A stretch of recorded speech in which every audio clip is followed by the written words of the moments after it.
दिनों पहले जो ये घटना घटी थी मुफस्सिल थाना अंतर्गत, जहाँ पे एक नाबालिग बच्ची की मृत्यु हो गई थी और बाद में पता चला कि उसके साथ अवैध संबंध समझिए कि उसका बलात्कार करके और वो गर्भवती हो गई थी। उसके बाद उसका एक जिस जगह पे हम लोग खड़े हैं यहाँ पे इस अस्पताल में, इसका इस अस्पताल का जो नाम इस अस्पताल में उसका आपको ऑपरेशन किया गया, अवैध इलीगल अबॉर्शन किया गया, जिस कारण उसकी बाद में मृत्यु हो गई। तो उसमें हमारे ऊपर भी, पुलिस के ऊपर भी यह दबाव बार बार दिया जा रहा था कि जो अभियुक्त से गिरफ्तारी की जाए। तो वो तो हम लोगों ने आपको कर ली हुई थी गिरफ्तारी, लेकिन जो यह सिलसिला है ये बहुत ही भयावह है और बहुत ही डेंजरस है। और मैं देख रहा हूँ कि यहाँ पे, जहाँ पे मैं तो खुद भी आपको मेडिकल बैकग्राउंड से हूँ, तो जो चीज़ें हैं वो सही नहीं है। और जो भी अस्पताल जहाँ पे इनका अबॉर्शन किया गया है, यहाँ पे इसको भी देखा गया है, यहाँ पे प्रॉपर लाइसेंस डॉक्टर भी नहीं है, ना ही एमबीबीएस के किए हुए या एमएस गायनी किए हुए हैं। और ऐसे भी लीगल अबॉर्शन बिना कोर्ट के आदेश के तो आप करा नहीं सकते हैं। तो जो ये चीज़ कराई गई है उसमें सिर्फ और सिर्फ जो हमारा अनुसंधान है वो अभियुक्त की गिरफ्तारी के बाद नहीं रुकेगा। हम लोग यह प्रयास करेंगे कि जो यह क्राइम किया गया है उस क्राइम को बढ़ावा देने में कौन कौन लोग इसमें जुड़े हुए हैं, चाहे वो किसी भी सेवा से हों।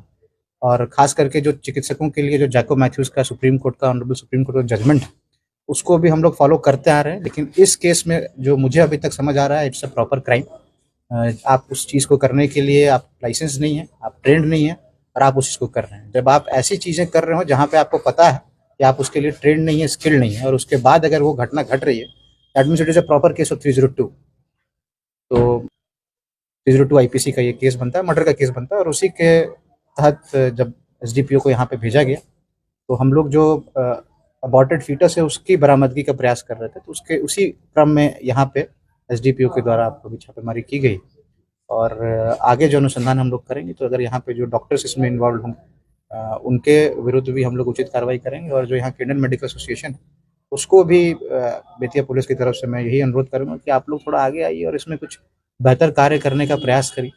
क्योंकि एक नाबालिग बच्ची के साथ एक तो अवैध संबंध बनाया गया, उसके बाद उसका इलीगल अबॉर्शन कराया गया। अगर उस समय भी प्रॉपर अगर नॉलेज रहता और सही डॉक्टर के पास दिखाया गया होता तो शायद उसका उपाय, कोर्ट का आदेश लेके कई तरह के उपाय हैं जो किया जा सकता है आपको, और उसको तो फॉलो किया नहीं गया। और साथ ही साथ जो इलीगल जितने भी ये क्लिनिक्स चल रहे हैं इनका प्रॉपर आपको जांच होनी चाहिए, ये बहुत आवश्यक बन गया है। क्योंकि होता क्या है कि हमेशा पुलिस के ऊपर दबाव बन जाता है और यह उचित नहीं है। हम लोग के द्वारा अभी तो गिरफ्तारी कर ली गई है, और मैं बस ये कहना चाहता हूँ आप लोग के तरफ से, आप लोग के सामने, कि ये मामला यहाँ नहीं रुकेगा।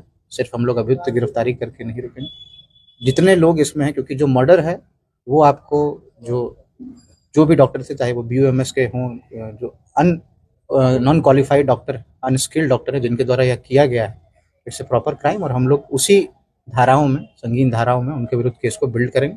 और आगे जो यहाँ पे जो सिस्टम है उस पर भी जो प्रशासन या जो आपको चिकित्सीय सेवा से जुड़े हुए जो प्रशासनिक अधिकारी, उनको भी कहेंगे कि इसमें कुछ उचित कार्रवाई करें। कितने लोगों की गिरफ्तारी हुई है?